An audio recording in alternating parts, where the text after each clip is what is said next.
Allah akan memberikan kecukupan fi jami'i syu'uni, pada seluruh masalah-masalah kehidupannya. Allah katakan dalam surah At-Talaq ayat 3, "Wa man yatawakkal 'ala Allah fahuwa hasbuh." Siapapun yang bertawakal kepada Allah, cukuplah Allah bagi dia, tidak berhajat kepada siapapun. Kemudian yang nomor 7, sababun fi jalbir rizki. Tawakal itu menyebabkan mudahnya orang mendapatkan rizki. Ustadz yang paling baik di dalam mempelajari tawakal adalah guru. Itu ustadz yang paling baik, walaupun belakangnya ada LCMA doktor. Burung itu adalah ustadz terbaik bagi kita kalau kita ingin belajar tawakal. Karena Nabi SAW yang mencontohkannya. Kata Nabi SAW, "Lau antum tatawakkaluna haqqa tawakkuli la razaqakum kama yurzaqut tayr yaghdu himasan wa taruhu bitana." Kata Nabi SAW, kalau kalian ingin benar-benar tawakal dengan sebenar-benar tawakal, maka lihatlah burung, kata Nabi.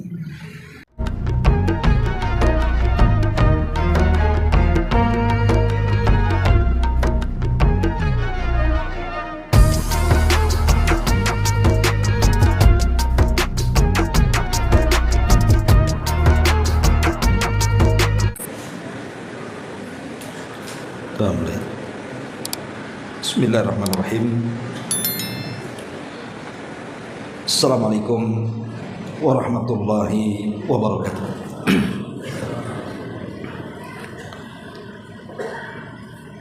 Alhamdulillah wassalatu wassalamu ala Rasulillah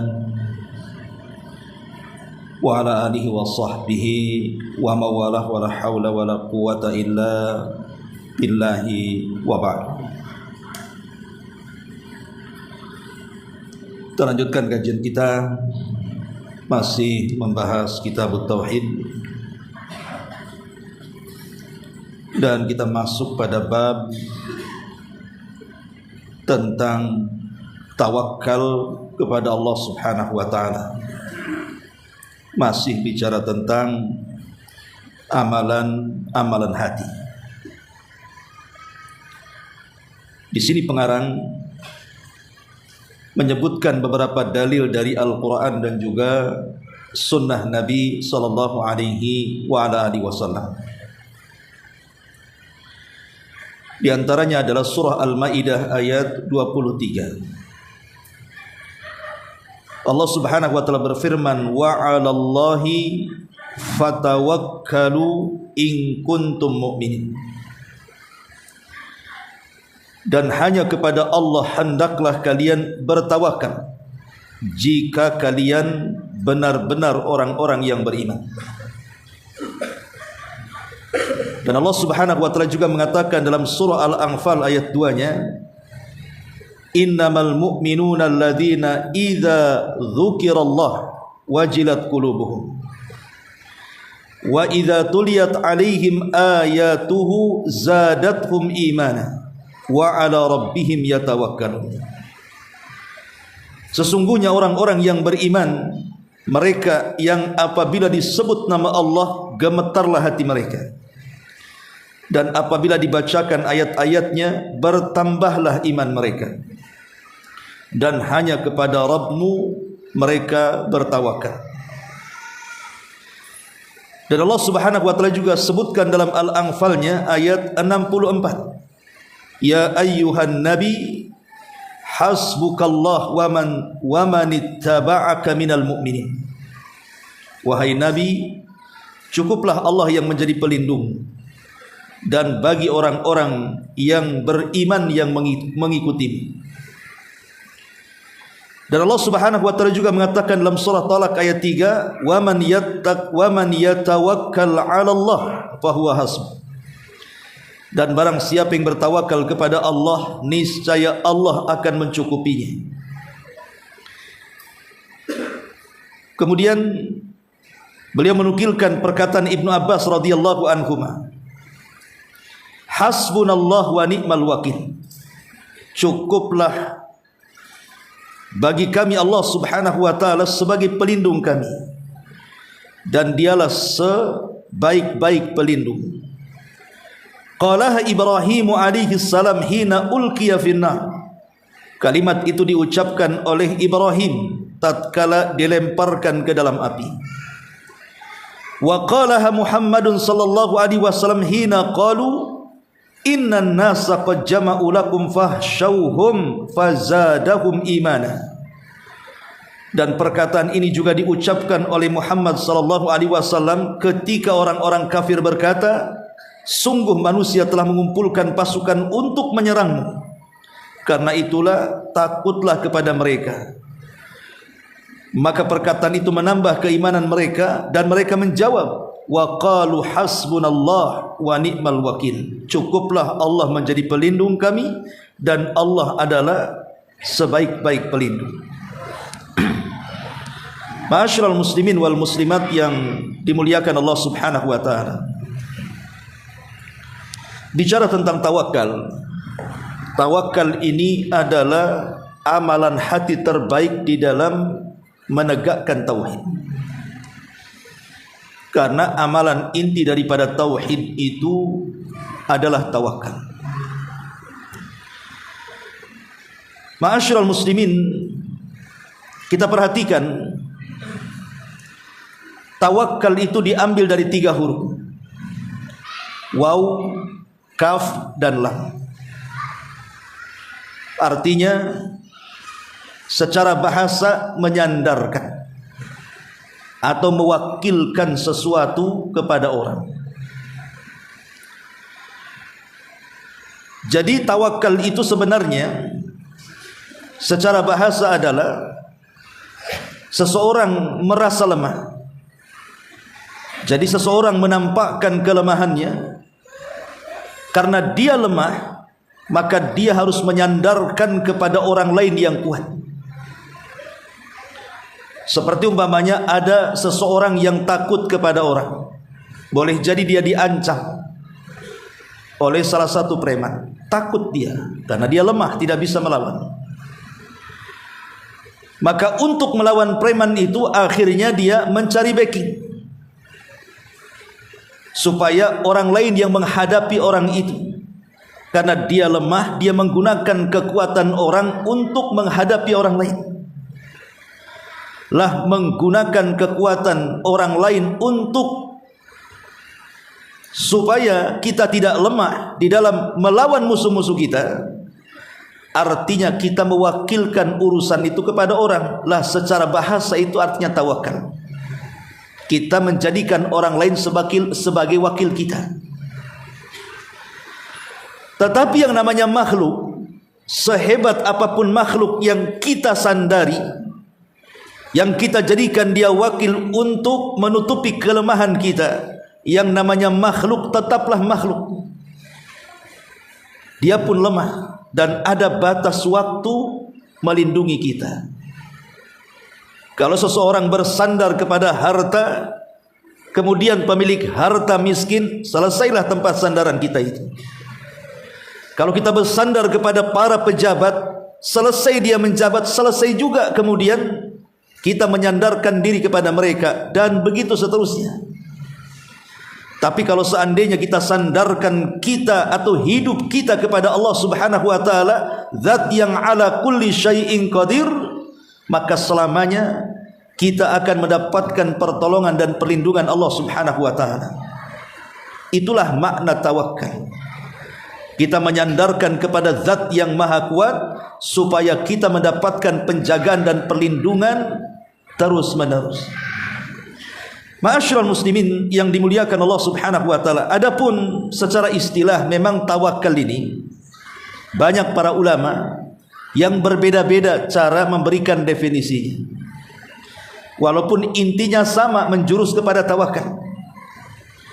Contoh, Al-Hafidh Ibn Rajab menukilkan perkataan jumhurul ulama. Beliau mengatakan, tawakal adalah sidqu i'timadil qalbi ala Allah. Sidqu i'timadil qalbi, menyandarkan hati, kejujuran di dalam menyandarkan hati kepada Allah Subhanahu wa taala, fi istijlabil masalihi wa daf'il madari, baik di dalam mengambil sebuah maslahat ataupun mencegah sebuah madarat, min umuri dunya wal akhirah, baik dalam perkara-perkara dunia ataupun akhirat.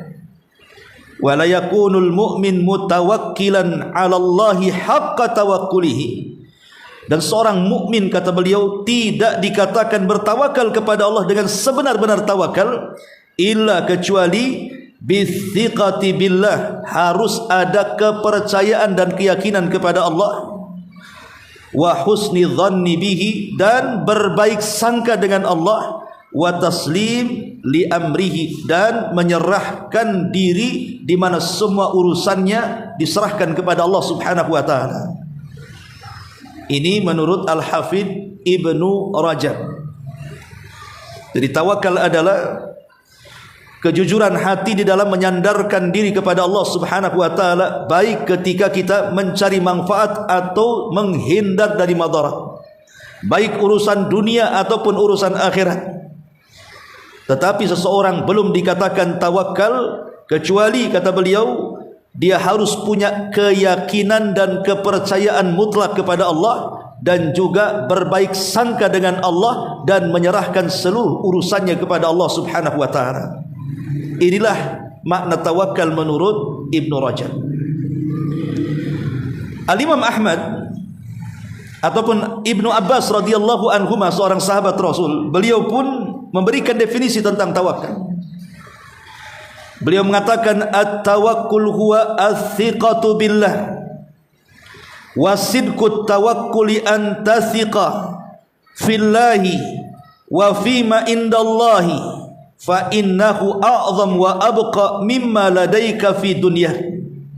Kata Ibnu Abbas radhiyallahu anhu, tawakal adalah meletakkan kepercayaan penuh kepada Allah, kemudian kejujuran saat menyandarkan dengan cara yakin terhadap Allah, yakin terhadap apa yang di sisi Allah, karena itu lebih agung dan lebih kekal dibandingkan apa yang ada di sisimu dari perkara dunia yang kau genggam itu.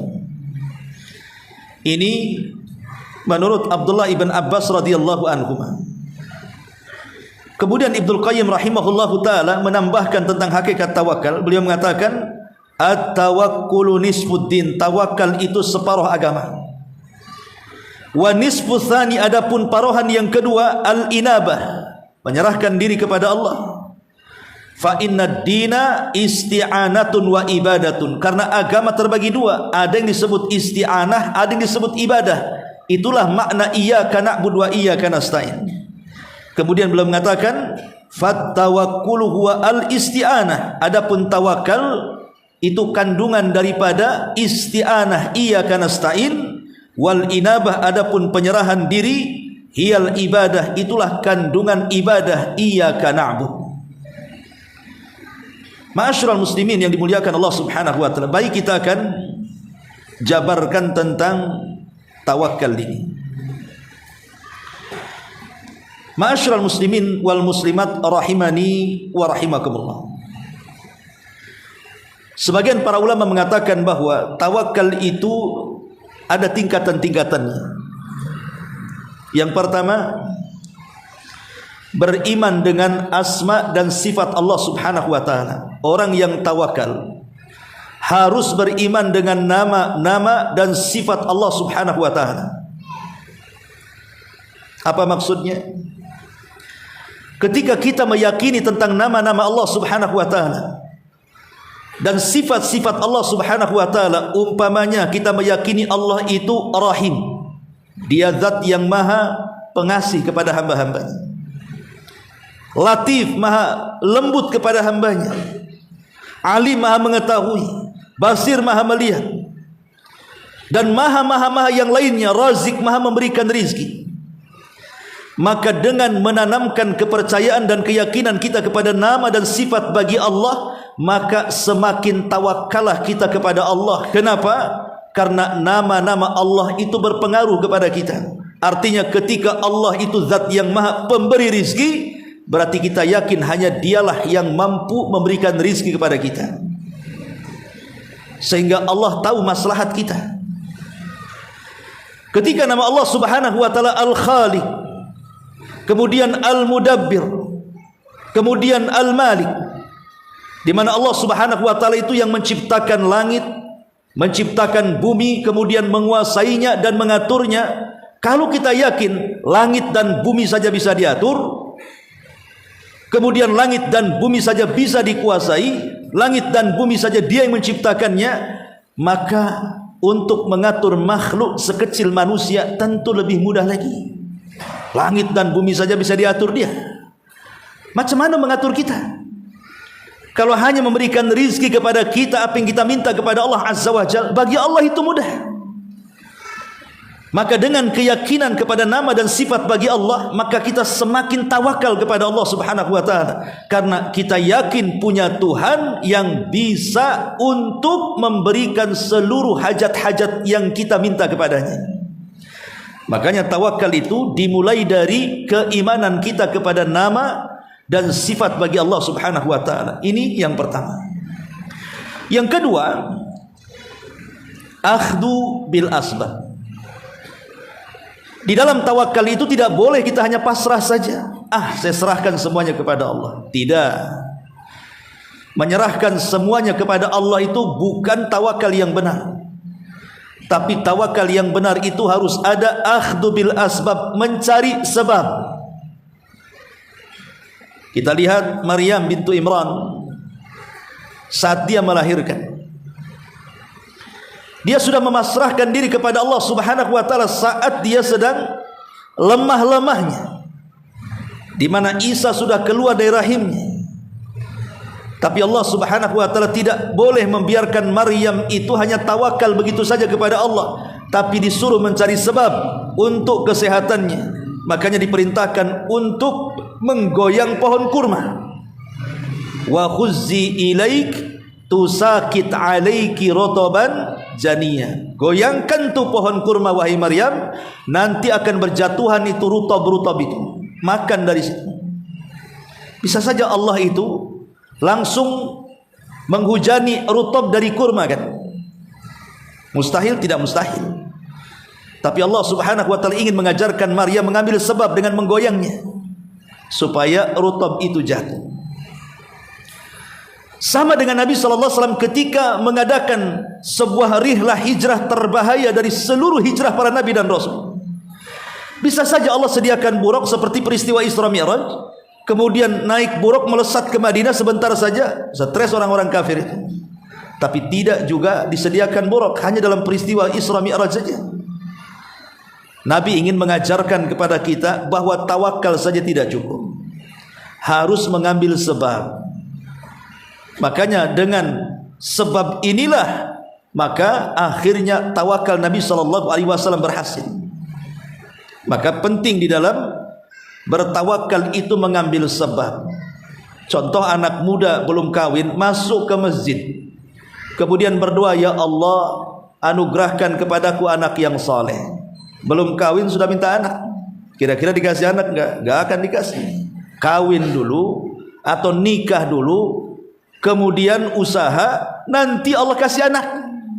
Itu namanya akhdhu bil asbab. Sama di zaman Rasul ada orang yang ingin hadir di majelis Nabi, kemudian naik unta. Ketika sampai di Masjid Nabawi, untanya tidak ditali, dibiarkan begitu saja. Kemudian dia masuk dan hadir di majelis ilmu. Selepas selesai ngaji, dia mau balik, untanya sudah hilang. Kemudian Rasul bertanya, kenapa engkau sedih? Dia mengatakan, untaku hilang, katanya. Kata Nabi SAW, apakah ketika kau masuk ke masjid kau ikat unta itu? Dia mengatakan tidak, tapi sudah kuserahkan kepada Allah. Kata Rasul, bukan itu tawakal, kau ikat dulu untamu, baru kau serahkan kepada Allah. Lah itulah namanya tawakal. Ini yang kedua, akhdhu bil asbab, ambil sebab. Kemudian yang ketiga, menguatkan tauhid. Menguatkan tauhid dan tidak terjerumus kepada kesyirikan kepada Allah Subhanahu wa taala, dengan hanya menyandarkan hati kepada Allah Subhanahu wa taala. Terkadang kita ini mengucapkan tawakal itu hanya di lisan saja. Saya tawakal kepada Allah. Tapi ketika datang musibah, mulai goyang hatinya. Umpamanya baru dengar nih dia akan di PHK, udah takut duluan sama perusahaannya. Atau dia mau dimutasi dari tempat basah ke tempat kering, sudah meriang tuh. Karena takut dengan jabatannya, takut dengan kedudukannya. Orang seperti ini belum dikatakan tawakal, dan kalau dia mengatakan tawakal maka dustakan kata-katanya. Karena dia masih takut kepada bos, masih takut kepada perusahaan, masih takut kepada manusia. Tawakal itu tidak boleh takut kecuali kepada Allah, tidak boleh mengharap kecuali kepada Allah. Itulah hakikat tawakal. Tapi kalau kita masih takut kepada manusia dan mengharap kepada manusia, maka belum dikatakan tawakal. Ini yang ketiga. Kemudian yang keempat, tawakal itu tidak memiliki kepedulian dengan dunia. Dia enggak peduli dengan dunianya. Sehingga orang yang tawakal itu datang dunia tidak akan bahagia, hilang dunia tidak akan bersedih. Bagi orang yang beriman itu dua-duanya baik. Itulah yang disabdakan Nabi SAW, ajaban li amril mu'min, inna amrahu kullahu khairun, in asabathu sarra syakara fakana khairan lahu, wa in asabathu dharra sabara fakana khairan lahu, wa laysa dzalika illa li mu'min, kata Nabi. Sungguh mengherankan urusannya seorang yang beriman. Semua perkara bagi seorang beriman itu dianggap baik. Kalau datang sebuah nikmat, dia bersyukur. Kalau kemudian ditimpakan sebuah musibah, dia pun bersabar. Dua-duanya baik bagi seorang mukmin. Jadi orang yang bertawakal kepada Allah itu orang yang apabila datang dunia kepadanya tidak terlampau bahagia, dan orang yang hilang dunia padanya tidak terlampau sedih, karena semua sudah ditakdirkan Allah Subhanahu wa taala. Ini yang keempat. Yang kelima, berbaik sangka dengan Allah Subhanahu wa taala. Orang tawakal itu harus berbaik sangka dengan Allah.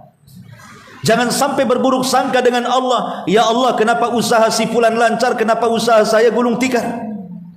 Ya Allah, kenapa si fulan itu sehat-sehat saja, kenapa aku saja dirundung dengan penyakit? Itu berburuk sangka namanya. Orang yang tawakal tidak akan berburuk sangka dengan Allah Subhanahu wa taala. Apapun yang Allah berikan kepada kita dari nikmat ataupun musibah, semua sudah ada perhitungannya untuk kemaslahatan kita. Karena terkadang ada orang kaya tidak miskin, sebab kalau miskin malam akhirnya futur, bisa saja dia putus asa. Atau orang miskin tidak kaya-kaya, kenapa tidak cepat dikayakan Allah? Boleh jadi dia melampaui batas. Atau orang sakit, kenapa dibiarkan tidak sembuh-sembuh? Sebab kalau sembuh nanti maksiat lagi dia. Dan begitu seterusnya. Semua ada hikmah Rabbani, ikhwan. Makanya orang yang bertawakal itu berbaik sangka kepada Allah itu sesuatu yang harus dilakukan. Kemudian yang selanjutnya, orang yang bertawakal kepada Allah Subhanahu wa taala adalah orang yang mentafwid, menyerahkan total urusannya kepada Allah, dan apapun keputusannya dia terima dengan redha.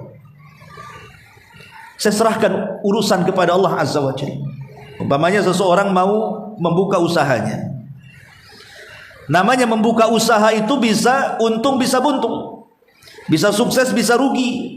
Tapi saya tawakal saja kepada Allah Subhanahu wa taala. Mudah-mudahan saya berusaha dengan menyerahkan diri kepada Allah, hasil akhirnya saya terserah Allah. Pokoknya saya redha saja. Lah itu orang yang tawakal. Menyerahkan urusannya kepada Allah dan hasilnya kita redha, kita ikhlas. Karena itu semua putusan Allah Subhanahu wa taala. Lah itu hal-hal yang harus dipahami tentang berkaitan dengan tawakal. Ma'asyiral muslimin yang dimuliakan Allah Azza wa Jalla, ulama mengatakan bahwa seseorang tidak bisa tawakal kecuali memiliki 4 perkara. Seseorang tidak akan bisa tawakal kecuali dia harus memiliki 4 perkara. Pertama, al-imanu bil qada'i wal qadar. beriman dengan seluruh putusan Allah Subhanahu wa taala, dengan takdir. Kalau orang sudah beriman dengan takdir Allah Subhanahu wa taala, bahwa Allah tahu apa yang baik dan yang tidak baik bagi hambanya, maka orang pasti bisa tawakal. Dia yakin kalau Allah Subhanahu wa taala memutuskan sesuatu kepada kita, pasti ada kebaikan di dalamnya. Karena Allah tahu mana yang baik, mana yang buruk untuk hambanya. Yang kedua, dia harus menjauhi kemaksiatan kepada Allah Azza wa Jalla, karena maksiat itu membuat kemurkaan Allah muncul. Dan apabila Allah sudah murka, maka apa arti tawakal kita kepada Allah? Karena Allah tidak mungkin menolong hambanya kalau dia sudah murka. Maka jauhi kemaksiatan kepada Allah Azza wa Jalla. Kemudian yang ketiga, akhdhu bil asbab, mengambil sebab yang sudah saya jelaskan. Dan yang ketiga, harus tertanam pada diri kita bahwa kita ini makhluk yang lemah, dan kita berhajat kepada makhluk yang kuat. Makanya perkataan hasbunallah wa ni'mal wakil ini bukan perkataan biasa, ikhwan. Hasbuna, hasiba itu artinya menghitung kekuatan. Makanya kita sering dengar di masyarakat, tenang saja, saya punya keluarga, saya semua jadi pejabat, nanti kita bisa minta tolong mereka. Oh tenang, saya ada polisi kok, pangkatnya sudah oke, nanti bisa kita ambil tolong. Oh tenang, saya ada preman ini kuat nih, kepalanya malah kan di sini, saya kenal, tenang saja. Itu disebut hasib, menghitung kekuatan. Ya. Tapi itu kan makhluk, ikhwan. Orang-orang yang menghitung kekuatan kepada makhluk, seberapalah kekuatan makhluk itu? Mereka ada batasnya kekuatan Allah. Tapi kalau kita kemudian menghitung kekuatan Allah Subhanahu wa taala, tidak akan terbatas kekuatan Allah itu. Itulah kenapa kita katakan hasbunallah, cukuplah kita ini Allah. Karena dia memiliki kekuatan tanpa batas. Dia memiliki kekuasaan tanpa batas. Dia memiliki rizki dan kekayaan tanpa batas. Hasbunallah wa ni'mal wakil. Dialah sebaik-baik pelindung bagi kita. Kita harus merasakan kelemahan bahwa kita makhluk yang lemah. Di sana ada zat yang kuat, yang maha kaya, yang maha berkuasa, dan begitu seterusnya. Kemudian kita sandarkan kepada zat yang serba maha itu. Inilah 4 syarat terciptanya tawakal: beriman dengan takdir. Yang kedua, jauhi kemaksiatan. Yang ketiga, ambil sebab. Yang keempat, rasakan dan tampakkan kelemahan kita di hadapan Allah Subhanahu wa taala. Ma'asyiral muslimin yang dimuliakan Allah Azza wa Jalla, adapun buah tawakal, tentu tawakal itu kan ada buahnya. Apa sih buah tawakal itu? Pertama, tawakal itu syajaratun azimatun thimaruha ya'iatun wa khairatuha kathiratun. Pertama, kata para ulama, tawakal itu bagaikan pohon yang sangat besar dan rindang. Buahnya sangat banyak dan enak, dan keberkahan dan kebaikannya sangat banyak. Di antaranya, tawakal itu menyebabkan kecintaan Allah kepada kita, meraih kecintaan Allah kepada kita. Disebutkan dalam surah Al-Imran 159, innallaha yuhibbul mutawakkilin. Allah sangat cinta dengan hamba-hambanya yang bertawakal. Ikhwatu fiddin, ulama mengatakan asya'nu laisa sya'na'an tuhib, walakinna sya'na'an tuhab. Perkara itu bukan bagaimana engkau mencinta, tapi perkara itu bagaimana engkau dicinta. Mencintai dan dicintai itu 2 kalimat yang berbeda. Kalau kita mencintai seseorang, berarti yang menentukan gayung bersambut dari cinta kita adalah orang yang kita cintai. Tapi kalau kita dicintai orang, berarti yang menentukan gayung bersambut cinta orang itu kita.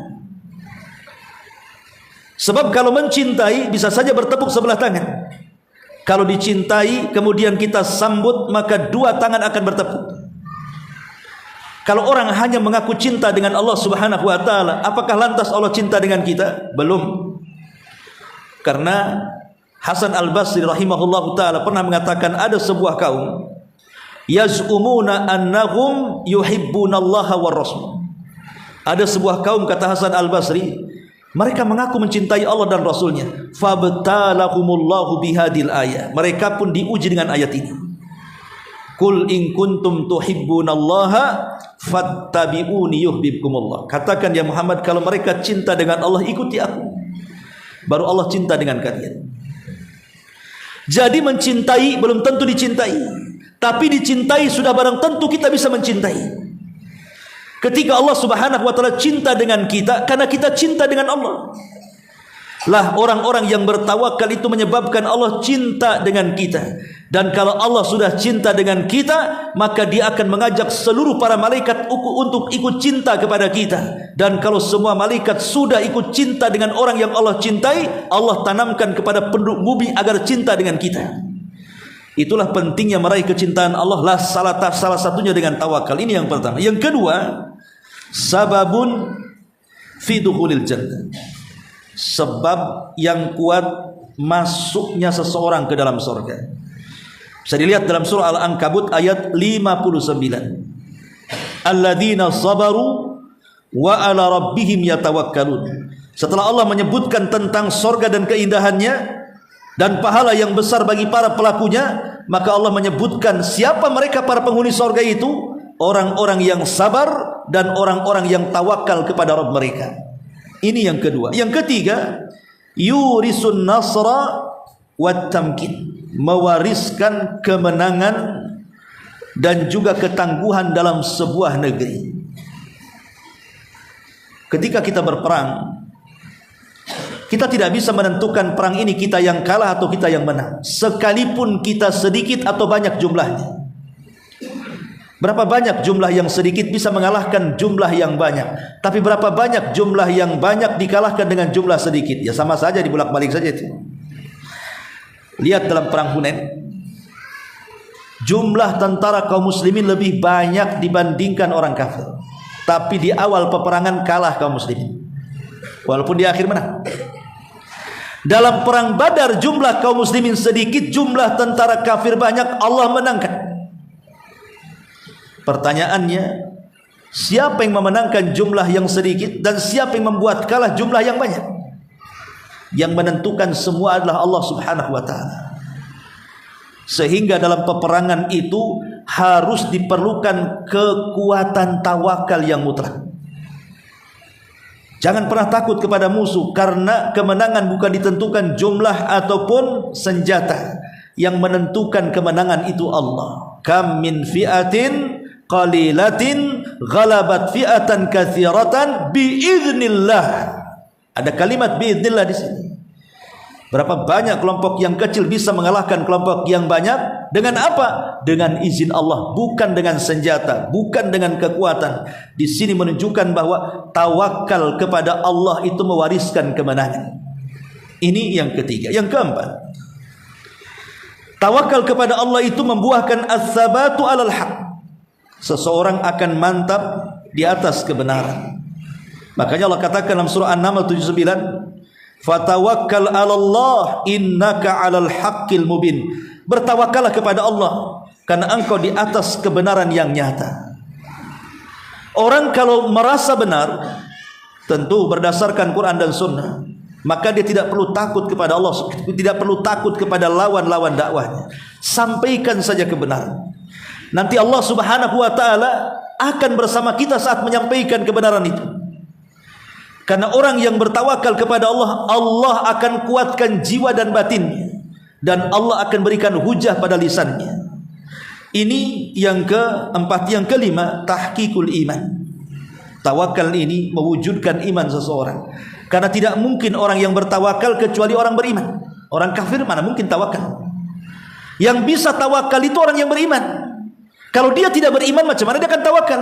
Makanya Allah katakan fatawakkal 'alallah, ataupun wa 'alallahi fatawakkalu in kuntum mu'minin. Bertawakallah kepada Allah jika kalian betul-betul beriman. Kemudian yang keenam, kifayatullah. Allah akan memberikan kecukupan fi jami'i syu'unih, pada seluruh masalah-masalah kehidupannya. Allah katakan dalam surah At-Talaq ayat 3, "Wa man yatawakkal 'alallah fahuwa hasbuh." Siapapun yang bertawakal kepada Allah, cukuplah Allah bagi dia, tidak berhajat kepada siapapun. Kemudian yang nomor 7, sababun fi jalbir rizki. Tawakal itu menyebabkan mudahnya orang mendapatkan rizki. Ustadz yang paling baik di dalam mempelajari tawakal adalah guru. Itu ustadz yang paling baik, walaupun belakangnya nggak ada LCMA doktor. Burung itu adalah ustadz terbaik bagi kita kalau kita ingin belajar tawakal. Karena Nabi SAW yang mencontohkannya.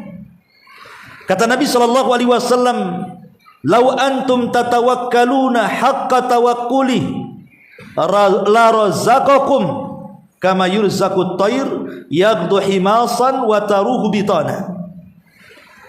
Kata Nabi SAW, kalau kalian ingin benar-benar tawakal dengan sebenar-benar tawakal, maka lihatlah burung, kata Nabi.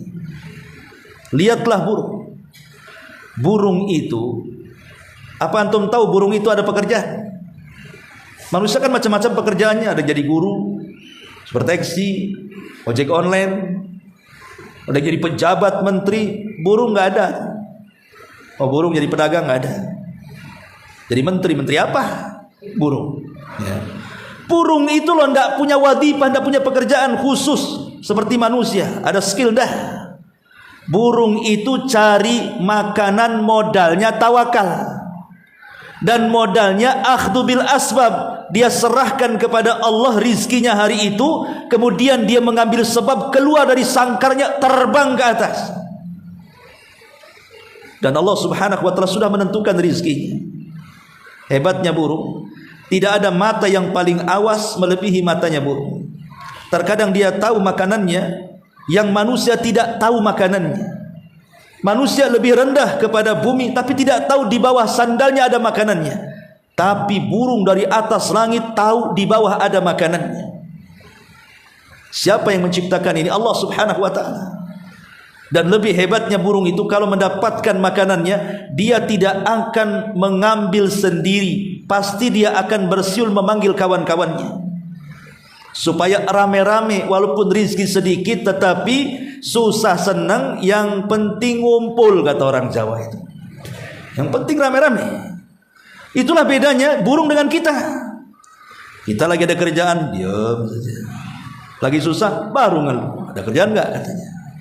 Burung itu luar biasa tawakalnya sebenarnya. Dia hanya mengarahkan diri dengan instingnya loh. Tapi bagaimana Allah Subhanahu wa taala sudah menentukan rizkinya, wa ma min dabatin fil ardi illa 'ala rizquha. Dia, kata Rasul, yaghdu himasan, keluar dari sangkarnya lapar. Entah apa yang nanti akan didapati untuk memberikan makanan anak-anaknya, tapi tawakal aja dia. Itulah tawakalnya burung. Dia serahkan rizkinya kepada Allah, ambil sebab, terbang. Terserah terbang kemana saja. Tapi Allah sudah tentukan rizkinya. Yaghdu himasan wa taruhu bitana. Keluar lapar, pulang pula sudah kenyang, mampulah memberikan anak-anaknya itu. Itulah pengajar terbaik tentang tawakal. Serahkan urusan kepada Allah, ambil sebab. Soal nanti akhirnya serahkan kepada Allah Subhanahu wa taala. Ya. Kemudian juga yang ke-8, yuqawil azimah. Tawakal ini bisa lebih menguatkan tekad kita. Kemudian yang nomor 9, akan yakin minta soluti syaitan. Tawakal ini bisa menghindarkan dari penguasaan syaitan kepada kita. Dan yang terakhir, yadfa'us sihra wal aina wal hasad. Tawakal ini bisa melawan sihir, penyakit ain, dan hasadnya orang yang hasad kepada kita. Wallahu alam. Insyaallah ini baru muqaddimah. Nanti minggu depan baru kita cerita dalil-dalilnya. Subhanakallahumma bihamdika asyhadu an la ilaha illa anta astaghfiruka wa atubu ilaik. Allahu taala alam. Assalamualaikum warahmatullahi wabarakatuh.